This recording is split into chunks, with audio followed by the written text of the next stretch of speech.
উৎসবমুখর পরিবেশে নারায়ণগঞ্জ ফুটবল একাডেমির ২৫ বছর পূর্তি অনুষ্ঠিত হলো।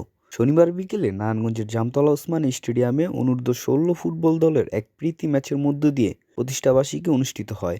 অনুষ্ঠানে প্রধান অতিথি হিসেবে উপস্থিত ছিলেন নারায়ণগঞ্জ ফুটবল একাডেমির চেয়ারম্যান ও আজাদ রিফাত ফাইবার প্রাইভেট লিমিটেডের পরিচালক তাজুল ইসলাম রাজীব এবং ফুটবল একাডেমিটির প্রতিষ্ঠাতা কোচ খলিলুর রহমান দোলনের সার্বিক তত্ত্বাবধানে অনুষ্ঠানে সাবেক কোচ ও শুকতারা ক্লাবের প্রতিষ্ঠাতা সভাপতি মোজাম্মেল হক তালুকদার, সাবেক জাতীয় দলের তারকা ফুটবলার সম্রাট হোসেন এমিলি, আজমল হোসেন বিদ্যুৎ, মিঠুন চৌধুরী সহ সকল খেলোয়াড়দের উত্তরীয় ও ক্রেস্ট দিয়ে সম্মাননা দেওয়া হয়।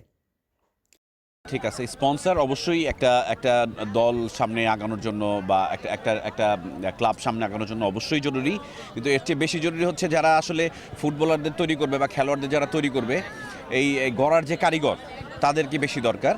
হ্যাঁ, স্পন্সর অবশ্যই দরকার। আমাদের সমাজে অনেক উচ্চবান বিত্তবান লোক অনেক আছে যারা আসলে এইসব জিনিসের মধ্যে তাদের মানে হাতটা একটু সামনের দিকে আগায় দিলে এইসব জিনিসগুলা বা আমরা খেলাধুলা বা খেলাধুলা রিলেটেড যেসব জায়গাগুলো আছে এগুলো আরও সুন্দর মতো আরও ভালোভাবে সামনের দিকে আগায় যায়। আমি আশা করব আমাদের নারায়ণগঞ্জে যারা ভালো অবস্থানে আছি আমরা সব যদি সামনে রাখি, তাহলে আমাদের এই ক্লাবগুলা বা আমাদের এই খেলাধুলা বা আমাদের সমাজ উন্নয়নের যেই ব্যাপারগুলো এগুলো আরও সুন্দর মতো সামনের দিকে এগিয়ে যাবে। আজকে তো দেখলেন, সবাই দেখলে 19 জন জাতীয় দলের খেলোয়াড় তৈরি হয়েছে আমার একাডেমি থেকে।